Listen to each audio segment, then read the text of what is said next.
Spurs go 5 points clear at the top after beating Crystal Palace 2-1 at Selhurst Park on Friday evening. An own goal from Ward and yet another goal from Heung-min Son. That is now 8 goals in 10 Premier League games for him. Bentancur returns as well for Tottenham Hotspur, and Ange Postecoglou is a very happy man. Chris Cowlin. Fan cams. Club news. Transfer news. Match previews. Legend interviews. Spurs winning. Press conferences. Covering everything Tottenham and England. Welcome back to the channel. Hope you're all keeping well. This is another edition of Spurs in the Media, where I'll be going through all of today's newspapers, looking at all of the articles from today's national newspapers, also looking at the player ratings as well. If you're watching this on YouTube, please do hit that subscribe button, like, share and comment below. And if you listen to this on an audio platform, please do hit that follow button and leave a review if you can. So let's get straight into it, and let's start with the report from the Daily Express today. And on the back page, it has this wonderful picture here of Heung-min Son smiling. It says Gappy Days. Spurs go 5 points clear at the top of the table. Crystal Palace 1, Tottenham 2. Heung-min Son helped a reborn Tottenham march 5 points clear at the Premier League summit. The informed Spurs skipper finished off a sweeping team move to add to an own goal from Crystal Palace's Joe Ward. Ward turned in a James Maddison shot for the breakthrough before Heung-min Son ensured unbeaten Spurs would win their 8th game from 10 matches. Roy Hodgson, in his 500th game in charge of English clubs, saw his Palace side offer little in response before Jordan Ayew set up a grandstand finish. His fine 94th minute volley was the subject of a long VAR check for possible handball, but Spurs held on. Also from the Daily Express today, it has this piece inside the newspaper, and it says Spurs in Dreamland as they dig in to win. Everyone will put their clocks back 1 hour tonight except Tottenham, who will rewind about 63 years. Joe Ward's freak own goal and skipper Heung-min Son sent Spurs 5 points clear at the Premier League summit. The last time they enjoyed such a gap at the top was in the 60-61 season, the year they won the double.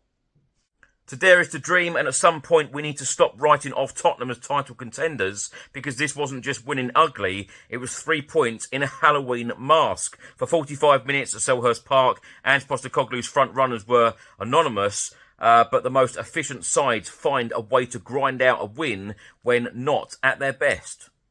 And as Postecoglou absconded into the night with the loot, he was left to marvel at the sight of Manchester City, Arsenal and Liverpool disappearing in his rear view mirror.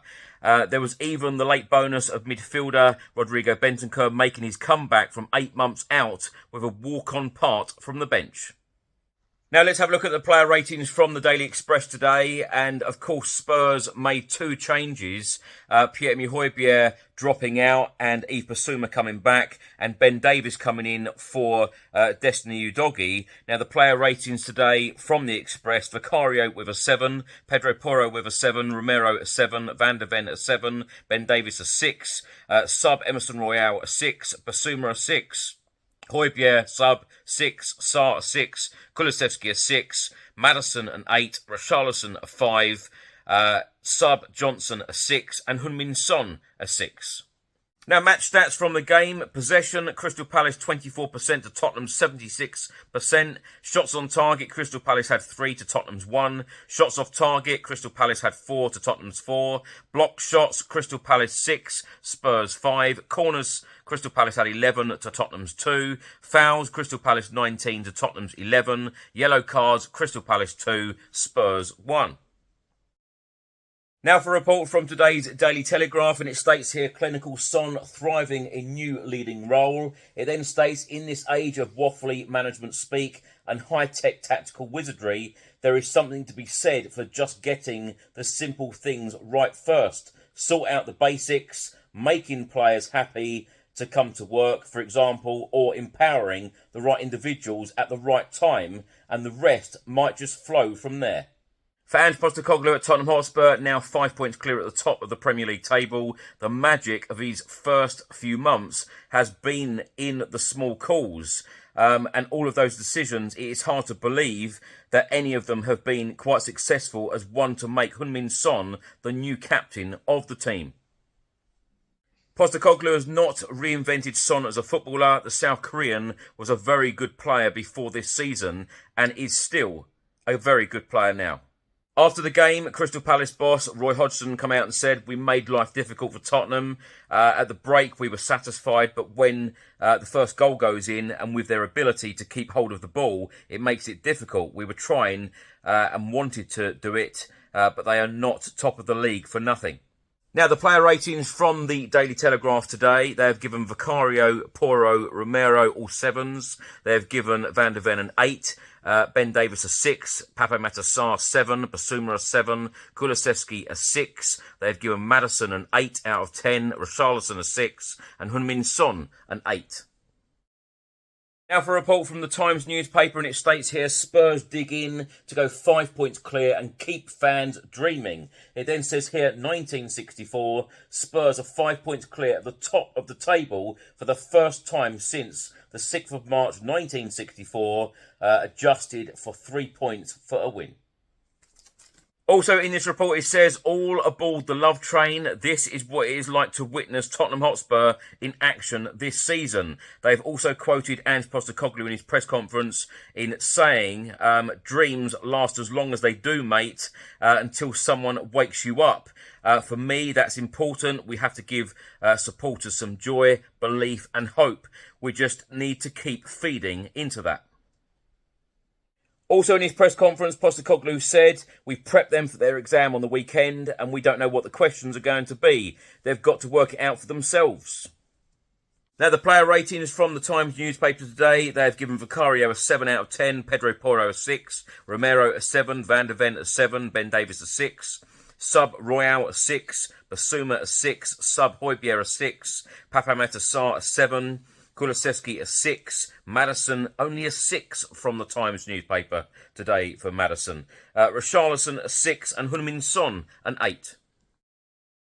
Now for a report from the Guardian newspaper today, and it says here, Son keeps Spurs rolling despite late IU strike. Things are falling into place perfectly for Ange Postecoglou. A second routine victory over London rivals in the space of 5 days, courtesy of Joe Ward's own goal and Heung-min Son's 8th league goal of the season, took Tottenham 5 points clear at the top of the table and wondering just how far they can go this season.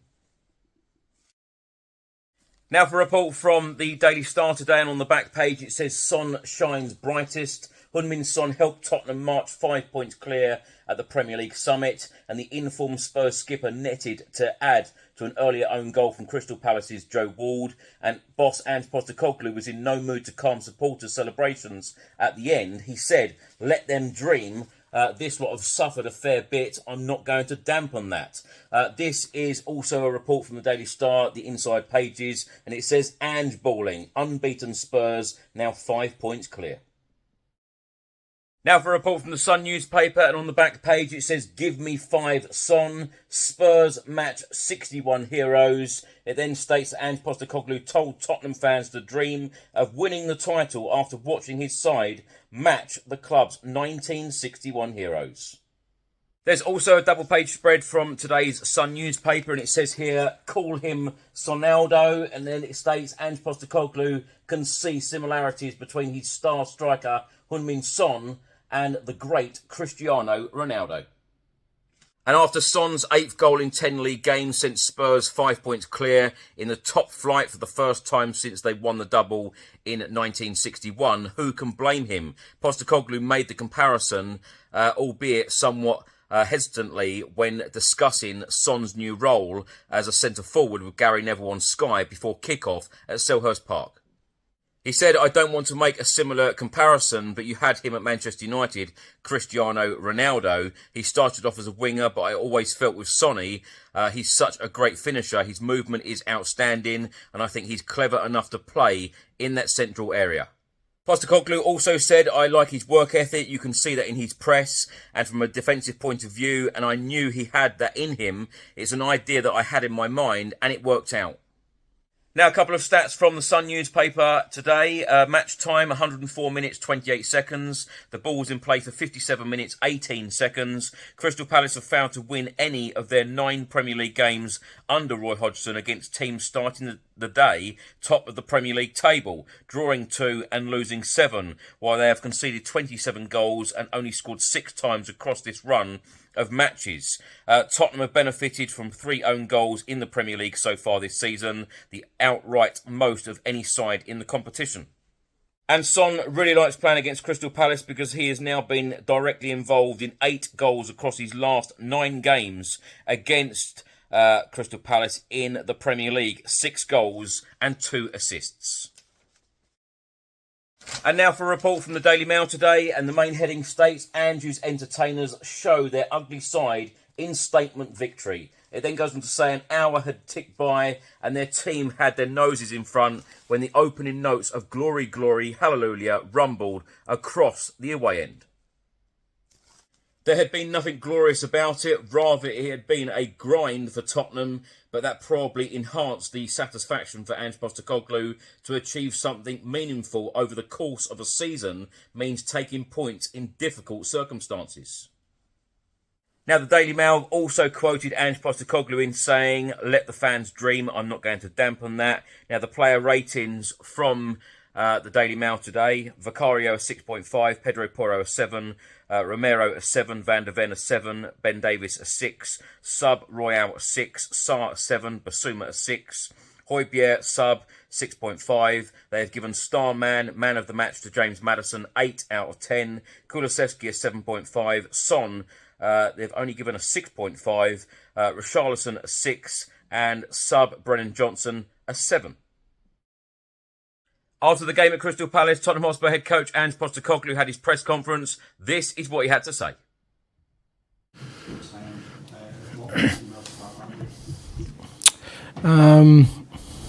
Pretty much all of it. I just really liked the way we handled tonight. It's a difficult venue. They're a very well drilled team defensively. So, going into it, I knew it wasn't going to be an open game. We would get sort of bags of chances, and I really like the way the boys handled that. They were patient, persistent in trying to, find the gaps in the ways we spoke about, and real composure. Once we got ahead to control the game. Obviously, there was a bit of drama at the end there, but even then, I thought the lads handled it really well today. It's like I said, it was a different challenge for us tonight, and really liked the way we went about it.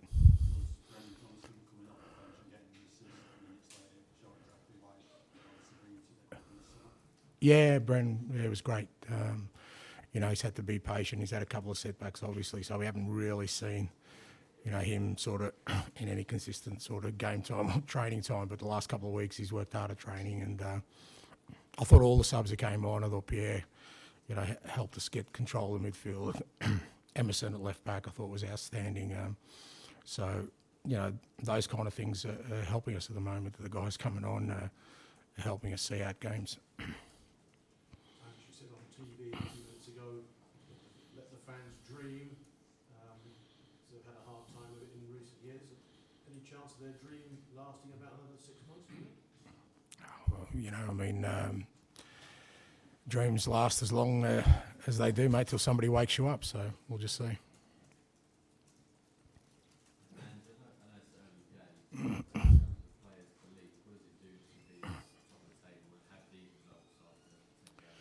Yeah, look, I guess, obviously the top of the table's great and the results are great, but it's more in the manner we're doing it. Like, there's, pretty much from the first game, we've had all sorts of different kinds of challenges we've had to overcome, and every time there's been a real sort of focus and clear-headedness about the group collectively to deal with that, and that's been a really pleasing thing. And because they're getting rewards from that, then that kind of, gives us the opportunity to accelerate the growth of giving them more sort of tools out there to help them for whatever we need to overcome. And like I said, I thought tonight was going to be a real difficult game for us coming here. Palace's result last week, it's a tight ground. I mean, they'd only conceded 3 goals in the 4 games so far. How are the lads going to cope with the fact that we probably weren't going to create as many chances as we have been? And like I said, I really liked the way we worked through that as a group. Is it a question of keeping some of the players' feet on the ground now that it was quite clear? Such an amazing start. How do you do that? No, I don't sense anyone sort of, floating about the place. There's no there's no reason for them to feel that way, because when they come in every day, they see the same thing. They see an environment where they know training's going to be hard. Training's going to be competitive. It doesn't allow you to think about anything other than, okay, they've got to be at their best every day to make sure that they keep pushing themselves, push each other to get to where we want to. So I don't. And to be honest, I think if you think about that stuff, you've probably got the wrong kind of people in your building, and I don't sense that with this group. This group is very, very determined to keep working hard, keep improving. They demand that of me, of the coaching staff, of all the staff, and I see no reason why that won't continue. Talking about letting the fans dream, is it something you can embrace this situation and enjoy going through training every day, being top of the table, or is it very much shut it all out? No, look, I think I said at the press conference, I don't think you'd see me any different. I mean, I enjoy every day of it, and I want the players to enjoy every day of it. Not because we're top of the table, because we're living the dream, mate. We're playing for a fantastic football club. We get to do what we love, and the rest of it is about honouring that responsibility that's been bestowed upon us. It doesn't. For me, what's important is that we're giving our supporters some joy and some belief and some hope, and that's what football clubs are there for. We need to just keep feeding into that. And how pleased are you with the connection with what teams starting to have with fans? Yeah, look, I think the connection's been there from the start, to be fair. The supporters have got right behind this group of players, from the first game. I think, and again, obviously the results are great and we're in a great spot in terms of the table, but I think they like what they see. Not they like, but they appreciate what they see in that the players that are representing their football club are giving everything for it,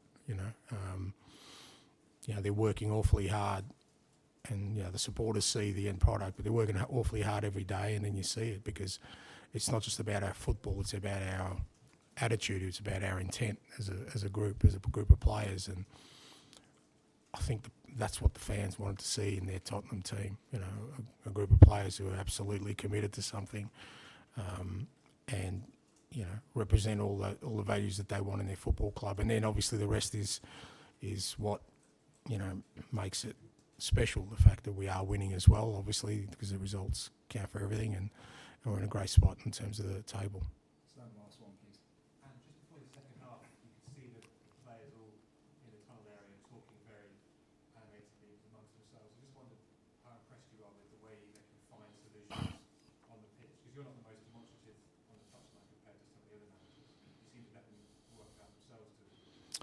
Well, mate, there's nothing I can do. I certainly can't run on there and help them. So it is about the players. I've always felt that match day is about the players, and what we try and I think I've said before, what we try and do on a daily basis is give them the tools to find the solutions. I think I've used the analogy before. We prep them for their exam on the weekend, but we don't know what the questions are going to be.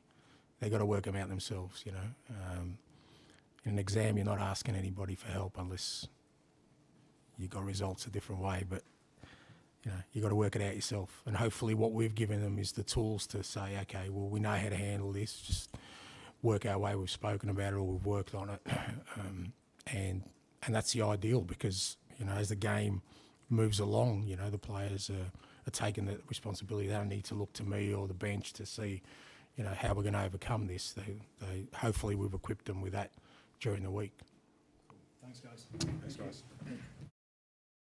Thanks for watching and thanks for listening. I hope you enjoyed it. If you're watching this on YouTube, please do hit that subscribe button, like, share and comment below. And if you're listening to this on an audio platform, please do hit that follow button and leave a review if you can. Enjoy your weekend. I'll see you on the next one. Come on, you Spurs.